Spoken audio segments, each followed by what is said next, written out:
Welcome to the Alex Jones Show. I'm David Knight, your host today.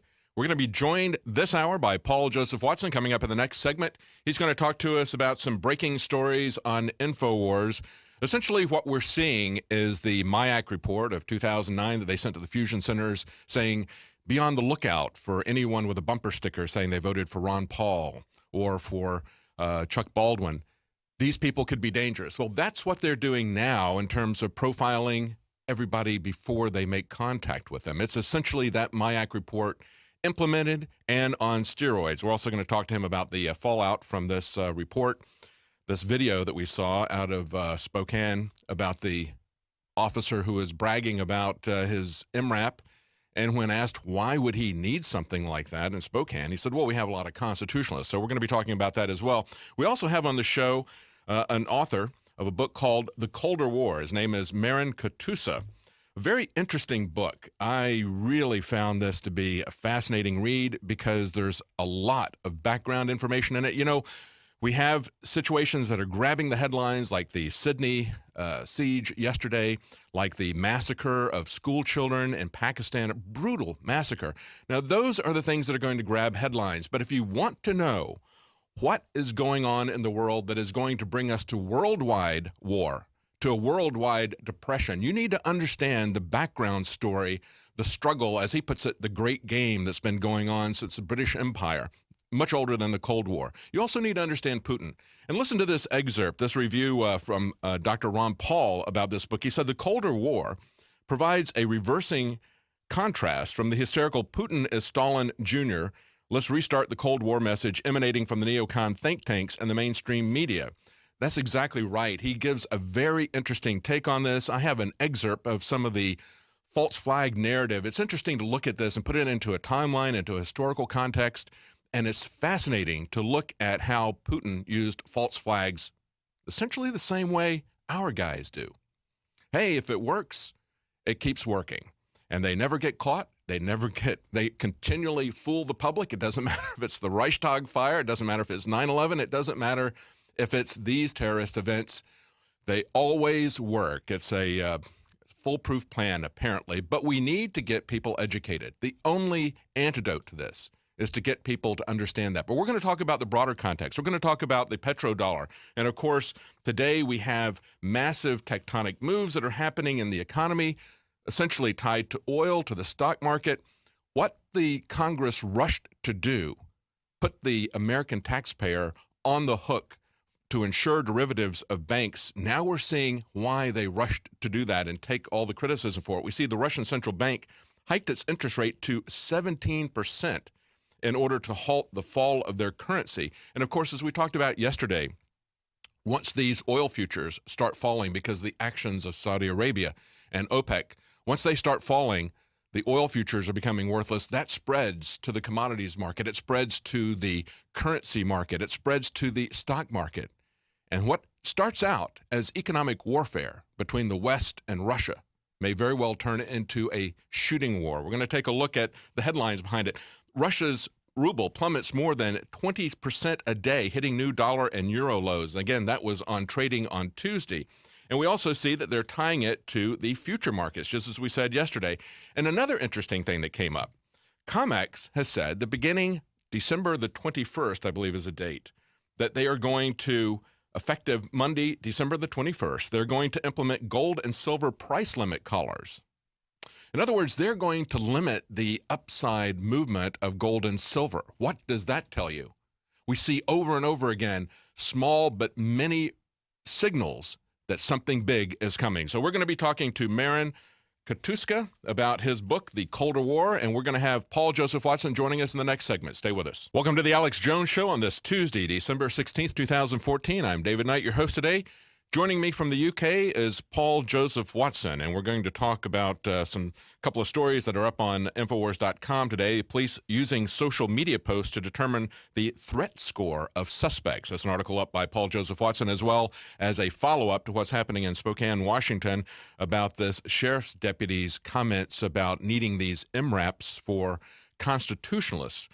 But I wanted to play a clip and get Paul's comments on this from yesterday. We have comments from Fox about the Sydney siege. I want to play this clip and get Paul to comment on using that to justify torture. Go ahead. Former Vice President Dick Cheney actually called out Chuck Todd over the weekend yesterday for taking cheap shots on the CIA enhanced interrogation report. When you see what's happening in Australia today, and you understand the real war with ISIS that we're in, a sharp contrast with the accusations of the CIA really just trying to do their job and keep America safe. Just trying to do their job. Can you imagine that? Betraying the CIA as bad guys because of their torture. I mean, who would imagine doing something like that, betraying them as the bad guys?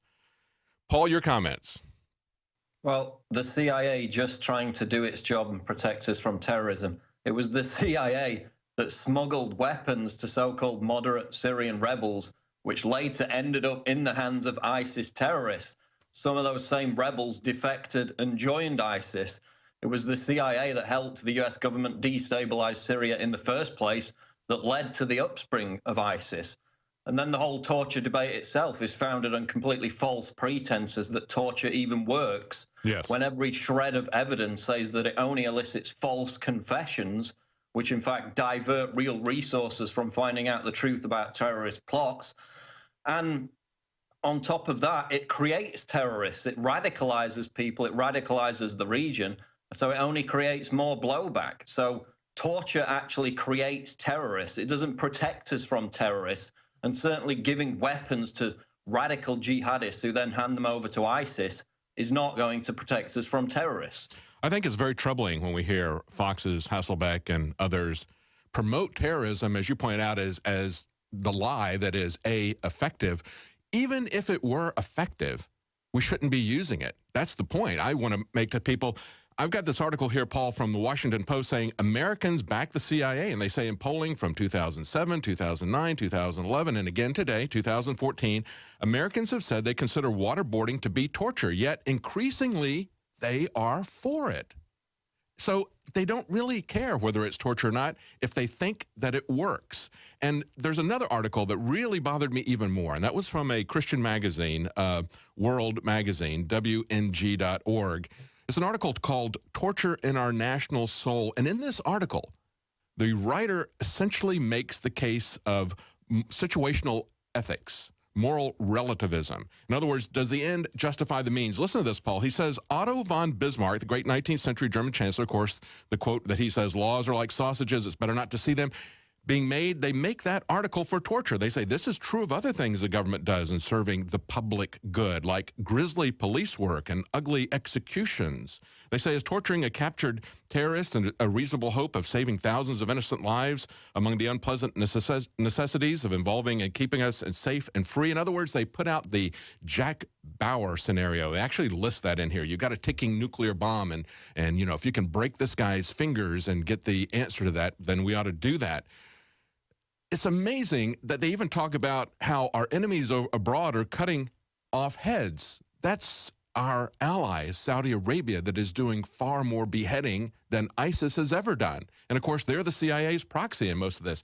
That's the thing that really troubles me, is the idea that we would sell our souls, essentially, to achieve a means. And it's very troubling for me to see this coming from, of all places, a Christian magazine. Let me read one more quote and then get your comments, Paul.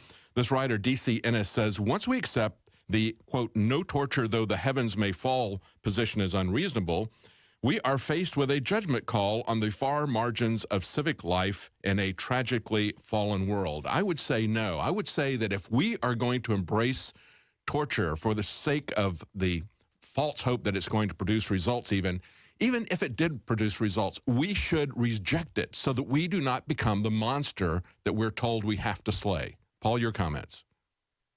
Well, if you embrace methods and techniques used by some of the most despotic regimes throughout history and then try and turn that into some kind of American virtue, I mean, that just reflects on you. And yes, read the Tagumbu military report out of Abu Ghraib, you know, raping teenagers with sticks dripping with battery acid. And the other point is the vast majority of these people they took into these camps at Guantanamo and Abu Ghraib were never even suspected of terrorism. They were goat herders. They were taxi drivers. The vast majority of them weren't even properly suspected of terrorism, never mind turned out to be terrorists. So again, torture decreases national security. It actually harms America. So in supporting it, these neocons are not only exposing themselves as anti-American in terms of the spiritual value of opposing torture, they're actually harming American national security. Yes, they because are. It doesn't work and it creates more terrorists. Every single shred of evidence in every study shows that. Exactly. Exactly like the drone program of assassination, where we have a chair force back in the United States essentially killing people, massive civilian casualties, which they dismiss as collateral damage, and look at anybody that is of a certain age in the country as a militant. That's the way they excuse it. That's the way Brennan excused it. And they never answer for their crimes. They continue to get away with it. Not only do they get away with it, but they get promoted. Brennan gets promoted from justifying torture. He then goes to be an apologist for the drone program. Then he becomes the CIA director. And they appear to be, when you look at this Feinstein report, they are essentially above answering to anybody, to the Senate, to anyone.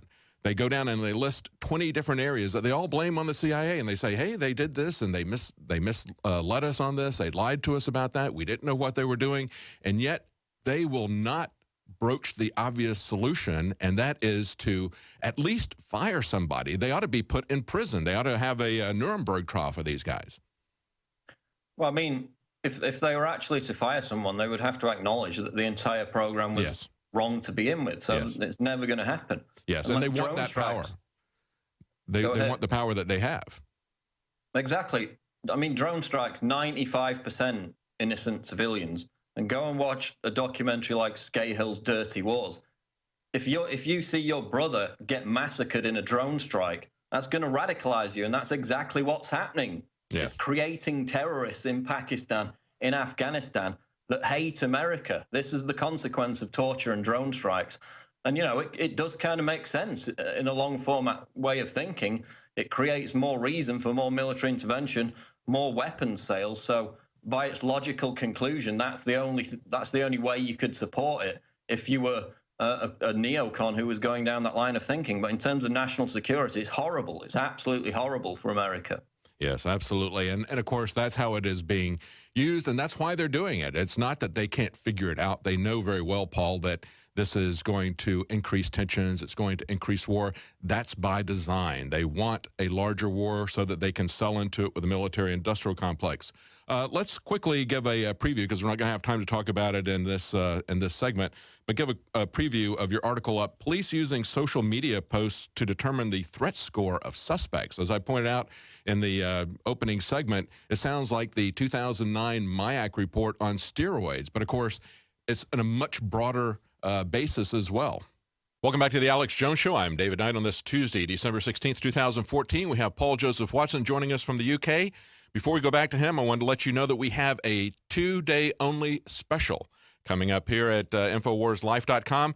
It is the Essential Holiday Health Pack. It's 3 of our most crucial nutraceutical formulas. Secret 12, that's our B12 pharmaceutical grade supplement that you can take orally without an injection, Survival Shield X2, and Silver Bullet. All 3 of those for only $59.99. That would be a retail value of $139.85 normally, but you save $79.90. That's nearly 57%. This is only going to be available for 2 days, today and tomorrow. And, of course, if you get something ordered by tomorrow, we have guaranteed delivery before Christmas. That's the Essential Holiday Health Pack. That's Secret 12, Survival Shield X2, and Silver Bullet, a 2-day special. Now, Paul, just before the break, we were began talking about, you gave us a preview of your article here, how the police are using social media posts to determine threat scores of suspects. It's bad enough, Paul, that they view the public as a threat. They're told every day they go out, they're going into a war zone. They may not come back. There's so many people in the public who want to kill them that they're being threatened. So they build this sense of being threatened. Now they're giving people an actual score by spying on them. Tell us about that. Yeah, it's a software program that's been in use by police departments across the United States since 2012. It ascribes people based on their home address a threat score of green, yellow, or red based on recent purchases and, quote, any comments that could be construed as offensive. So you get a threat score as to how likely you're going to be a physical danger to police based on your recent purchases and social media posts and online comments. And what is the standard for what they consider threatening in terms of online comments? Well, we know, again, back in 2012, Brandon Raub was literally kidnapped from his own home for making what, in comparison to a lot of online content, were tame comments about taking back the Republic while referencing people like Thomas Jefferson, Martin Luther King, and John F. Kennedy. We've seen kids. They would definitely get a red score. Thomas Jefferson and Martin Luther King would definitely be reds, wouldn't they? A red rating. Exactly. It's chilling. I mean, kids who post rap lyrics are getting visits from police. And this is what they consider a threat. This is $36,000 a year, again, most of which paid for by federal grants. Again, it goes back to the Department of Homeland Security. They're funding all this. This is why the police keep using it. So it's chilling. Also, they use it to enforce nanny state enforcement codes. So if your trees aren't trimmed properly to the city code, then they can tie your home address to your personality and target you that way. So there's a whole Reuters report on it, and that is just one program amongst others in which they're data mining, going through billions of records to identify Americans as potential threats based on, quote, comments that could be construed as offensive. Wow, that's outrageous, because when you talk about them going on a fishing expedition on, minor code violations like the way they don't like your trees trimmed or your grass trimmed or whatever, this allows them to essentially go through and look at who they don't like politically and then go dig up some dirt on them. That's the really hideous thing about this. It's something that we've seen before, Paul, when they talk about labeling people as sovereign citizens, or again, this other article where they're talking about labeling them as constitutionalists.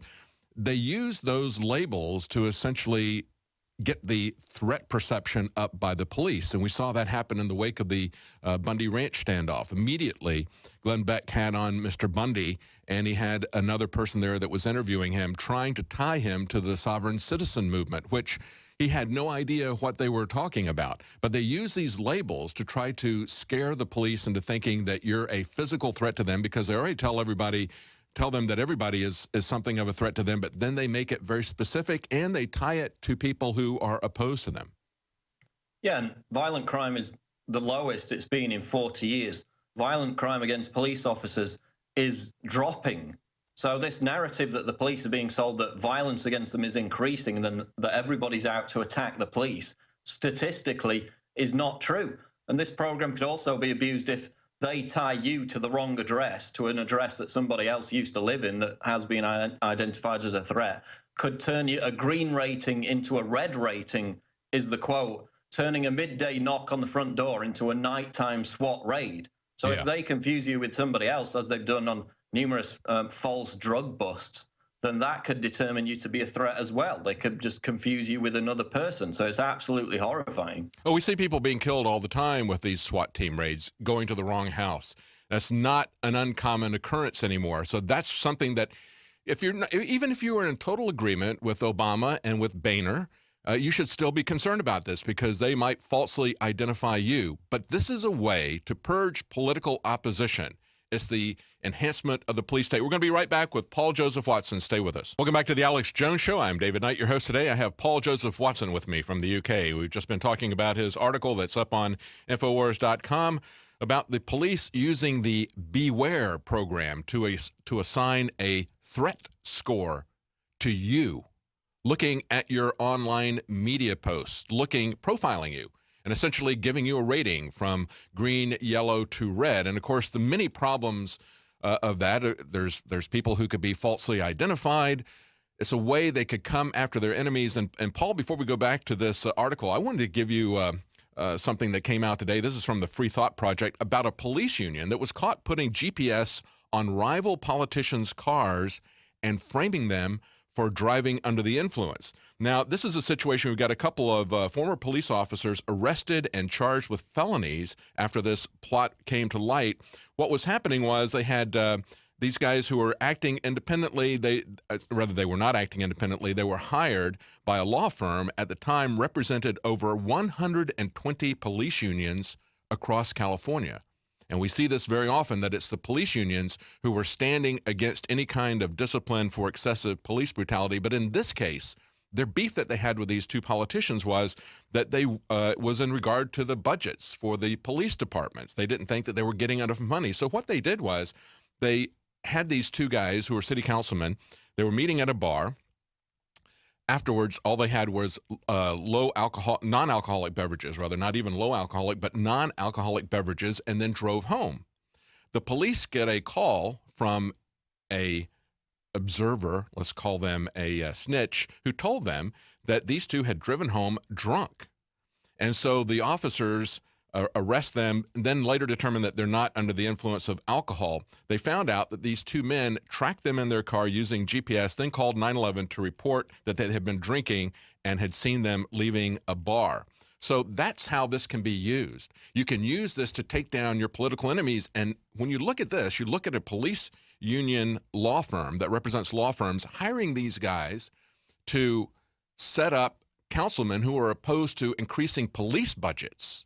You understand? That's how bad this is getting. Somebody that they're politically opposed to, they try to set them up using guys who are operating as snitches. They try to set them up for driving under the influence. Now those guys are going to jail, but this is how this kind of program, the Beware program, can be used against political enemies. I mean, exactly. If you give them these tools, then it's likely that at some point down the road, they will be used for retribution. And that's how it works, again, in any despotic society that you want to look at. The more technologically advanced they get, the more these kind of tools are used for snitch purposes, to rat out people's business competitors, their political enemies, their family members who they got personal issues with. So the corruption becomes so endemic that it moves beyond any aspect of law and becomes petty and personal. Exactly. And then that's when you get a complete Gestapo state. Yeah, you're talking about petty and personal. These are people, these are elected councilmen who don't want to increase the police budget as much as the police would like to have it. So they're targeted and set up. Now, Paul, we also had this report that has come out today. The Supreme Court, I should say, not a report, but a decision. The Supreme Court just decided by 8-1 that the police can stop your car even if they don't have a valid reason to stop your car. They can then search you. They just made it easier for the police to search your car. In essence, what it boils down to, I think, is essentially enacting the New York Police Department's stop and frisk law, doing it on a much broader scale. And what they said was, in this particular case, it was a car that was stopped in North Carolina. The police officer said, "I'm stopping you because you only have one brake light." Well, that's not against the law in North Carolina. You can have just one brake light. Now, to excuse this, listen to the hoops that they jumped through to try to justify this. Justice Roberts, who wrote the decision, said, "I suspect most of you were surprised to learn that one brake light only is required in North Carolina, even if you are from North Carolina." My question would be, don't the cops understand what the law is? Can they not count to two? Why would they, if they're going to pull somebody over and then search the car and then find something else? To me, that is a stop and frisk type of intimidation. And when you combine that, Paul, with your article here about the Beware program that is being subsidized for local police departments by the federal government, they give $36,000 a year to pay for this for the local police department. When you put that together, is somebody going to run a Beware score on you to get some kind of a threat assessment and then use that as a reason to pull you over? Of course they will. Well, exactly. The most chilling aspect of it for me is the recent purchases. I mean, will that include gun purchases? Will they say you're stockpiling weapons and ammunition and that's a reason to go and case your house or slap a GPS device on your vehicle? I mean, it's completely open-ended, the abuse that this could lead to. And again, we have to keep emphasizing we're not anti-cop. We're anti-corrupt cop.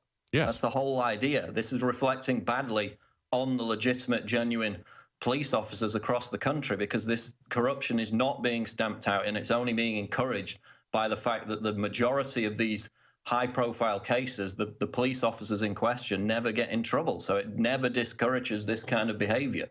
Well, we're pro-due process.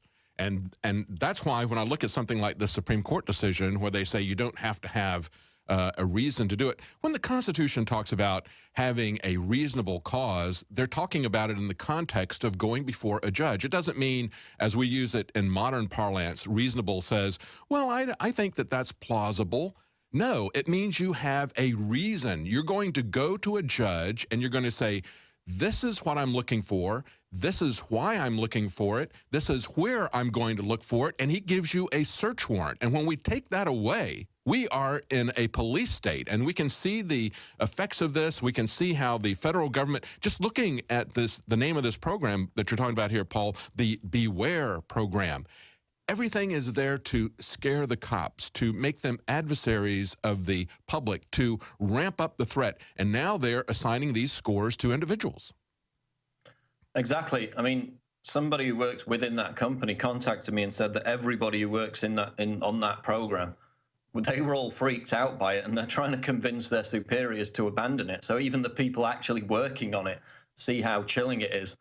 And then if we could shift into this other article, which is the MRAP situation. Obviously, we had the exclusive video out of Spokane, Washington, where the sheriff's deputy said on tape, we've got a lot of constitutionalists and a lot of people that stockpile weapons, lots of ammunition. They have weapons here locally. That was the quote. We put it out on InfoWars.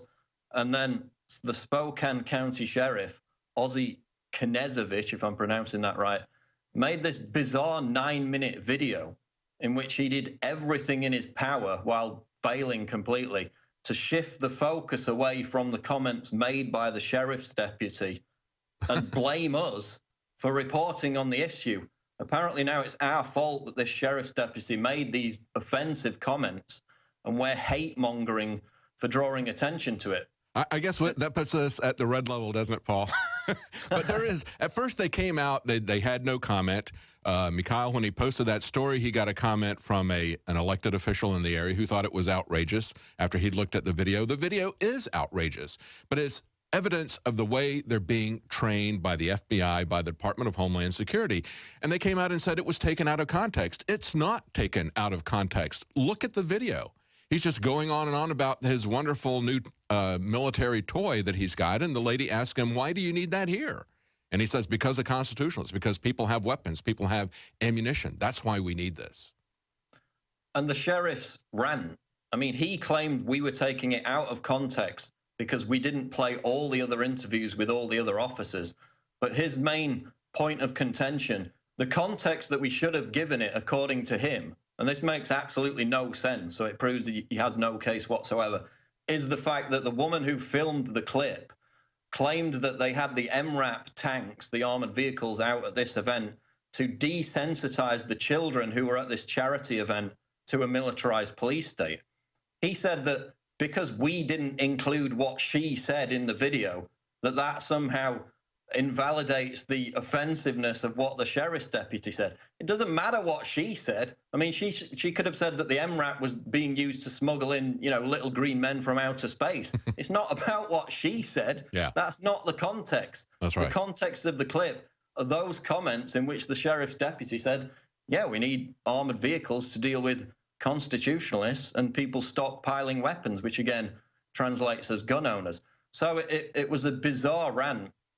They should have just come out and apologized. I mean, the best thing they could have done is probably ignore it, because now there's a huge protest taking place on Saturday outside the Spokane Police Department. Yeah, talk about that. Talk about the protest that's being set up for Saturday. Exactly. But instead of making an apology and de-escalating the situation, this sheriff merely said that the sheriff's deputy was cautioned for his choice of words, okay? Not the actual meaning and content of his words, his choice of words. They failed to issue any kind of apology. They didn't retract any of it, and they blamed us for reporting on it.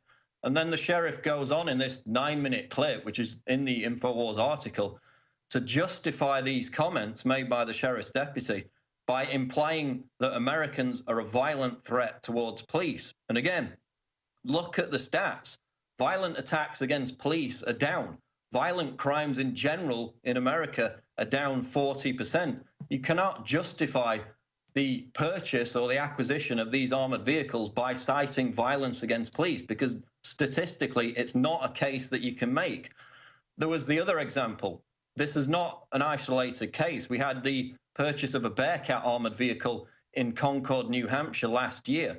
The police chief justified the purchase of that vehicle by stating that it was needed to deal with sovereign citizens, free staters, and Occupy New Hampshire activists. So basically that's libertarians and left-wingers. The armored vehicles are needed to deal with people's political free speech. So this is a nationwide issue. It's not an isolated example. And that's why, rightly, people are up in arms over these comments. That's why there's a protest taking place. That is the issue that the sheriff needs to address and apologize for, not make some bizarre claim that we didn't include the context of this woman's comments who was filming the police officer, like that had anything to do with it whatsoever, which is what basically he rambled on about for 9 minutes in this YouTube clip, making absolutely no sense whatsoever. The context of this is what's happening coming out of Homeland Security. We know that this sheriff's deputy didn't just come up with constitutionalists on his own.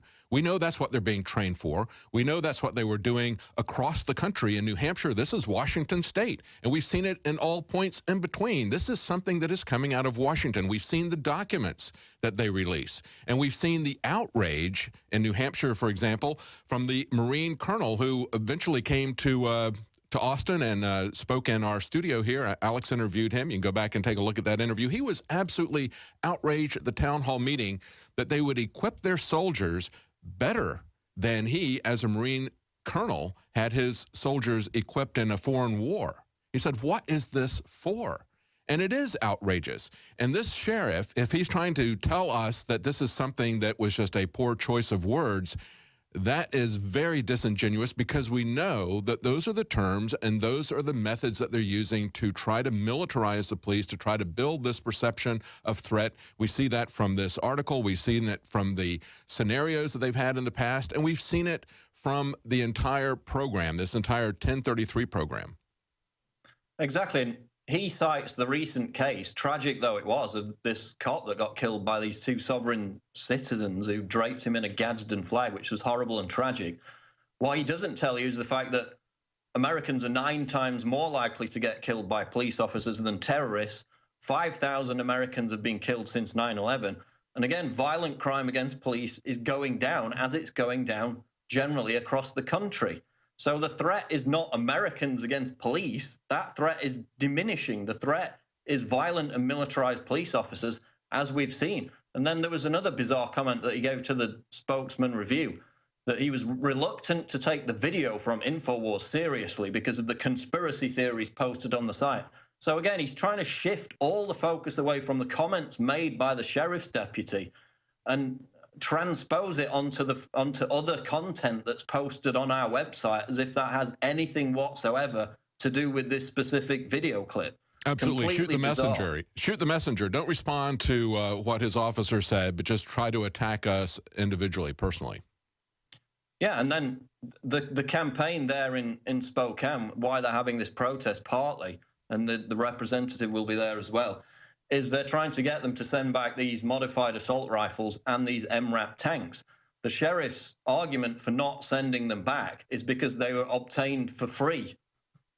That's his main argument as to why they shouldn't be sent back, not because they're intimidating, that they escalate hostility and tension between the population and the police department, but just because they got them for free, that means they should keep them and continue to use them.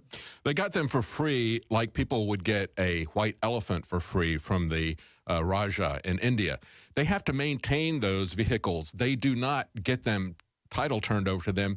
They are loaned to them by the Department of Defense. They have to maintain them. Those are very expensive vehicles to maintain. That cost is going to be borne by the local people. But Paul, it's really about a campaign of terrorism. It's about striking fear and intimidation into the heart of the people. And both of these articles, this social media, looking at social media posts to determine the threat score of suspects, telling the police that the population is a threat to them, evaluating people, giving them a score based on their purchasing activities, based on their political beliefs, and then doing things like telling people we're looking out for constitutionalists. All of this is about terrorizing the public, displaying this massive amount of force. It used to really it used to be something that only the Soviet Union and Communist China did. They would have their May Day parades, and they would run the big equipment down the streets on May Day to intimidate the population, to show what big bullies they are. Now we have this being done by all of our local police departments at the behest of the Department of Defense, who loans them these things and have to be maintained by the local citizens. And just read what the police chief Duval said in New Hampshire. The state of New Hampshire's experience with terrorism slants primarily towards the domestic type. This was his justification for acquiring the armored vehicles. Groups such as Sovereign Citizens, Free Staters, and Occupy New Hampshire. Free Staters are basically just libertarians. They're not connected to any violence whatsoever. And then, you know, neither are Occupy New Hampshire. It's just left-wing protesters. That was the justification. This is to police political free speech in America. This is why they're buying the armored vehicles. Now it's on record. Yes, absolutely. Yeah, you look at things that the quote-unquote terrorists, the Free Staters do. They go around and they pay people's parking meters when they expire. That's a Robin Hood program that they've got in Keene, New Hampshire. That's the kind of threat to the police state that they are. They basically cut off the police state's revenue coming from parking tickets. But they're not terrorists, and they're coming after people, as you said, Paul, because of their political affiliations, because of the way they're being profiled. This is extremely dangerous because we know about how our government uses SWAT teams, in many cases, against even the people that they're not looking for. Not only against innocent people, but against the people who they're not even looking for. We'll be right back with Paul Joseph Watson. Welcome back to the Alex Jones Show. I'm David Knight in Austin, joined by Paul Joseph Watson in the UK. We're talking about the articles that Paul has up about the police using social media posts to profile American citizens, assign a threat score to them based on purchases, based on political beliefs, based on comments that they make on social media, as well as the fallout from the video that was posted from a Spokane deputy bragging about what he needed his MRAP for, to use it against constitutionalists who have guns and ammunition. But before we get back to Paul, I want to let you know that we have a special 2-day-only sale. This is the Essential Holiday Health Pack. You can find it on InfoWarsLife.com. It is 3 of our most crucial nutraceutical formulas: Secret 12, that's our B12, Survival Shield X2, that's iodine, and Silver Bullet. This is a limited time offer. It's our biggest InfoWars Life special this holiday season. Normally, that would cost you at retail $139.85. You save nearly $80. You get it at 57% off. All 3 of those for just $59.99. That's Secret 12, X2 Nascent Iodine, and Silver Bullet. All 3 for just $59.99. If you get it today or tomorrow, that's the only time we're going to have this special, just these 2 days, you can get it guaranteed delivery by Christmas. Now, Paul, as we were talking in the last segment about what's happening with the police state, I wanted to go in this very last segment back to your comments yesterday. We were talking about the media narrative and how they were deliberately trying to walk back against attaching this terrorist event in Sydney to ISIS or to anything that was political. We see this happening today with Obama failing to blame the Taliban for the mass school murder in Pakistan. Now, what he did not use the name Taliban. Instead, he referred to them as terrorists. He said they're going to support the government of Pakistan, its efforts to combat terrorism and extremism, but not mentioning the Taliban. What do you make of that? Well, I mean, we've seen that before with Obama, but again, I think it's tied to the fact that, you know, his Afghanistan and Pakistan policy has been a complete failure, and these drone strikes have created more radicalized extremists in the region. So that's one reason why he would want to avoid that word. But yeah, if he talks about the Taliban, people might say, but wait, I thought those are the people that we spent $1 trillion to eradicate out of Afghanistan. You mean the people that we spent $1 trillion to defeat in Afghanistan just murdered 120 plus people in a school? Exactly, and it's similar to the Australian case, because as I explained yesterday, after it came out who the individual responsible was, the media narrative kind of shied away from the fact that he was inspired by ISIS. A lot of the media reports ignored entirely the fact that he got these hostages to say this is an ISIS attack on Australia. He demanded an ISIS flag, yet the media subsequently shifted almost instantly to blame it on a lone nut with mental issues that was out on bail for a criminal matter. So it was interesting how that shifted when it came out that this guy had actually been brought into the country by the Australian government. They'd given him political asylum and used him as a spokesperson to demonize the Iranian government. So they were quite reticent to identify the true motives that this perpetrator had when it came out that he actually was inspired by ISIS, which of course grew as a result of the Obama administration and other governments' destabilization of Syria. So we see that happening over and over again now. Yeah, we say that we are allying ourselves with rebels in Syria. You and I have both talked about that. Alex has talked about it. And, of course, in the Middle East, we're allying ourselves with Saudi Arabia, who has beheaded more people than ISIS has as well. And we have an article up on Infowars.com that Saudi Arabia is now reportedly going to have a death penalty for smuggling Bibles. Thank you so much for joining us, Paul Joseph Watson. Stay with us in the next hour. We're going to be talking to author Marin Katuska about his book, The Colder War, laying out the dangers ahead of us economically and with war. Stay with us. We'll be right back.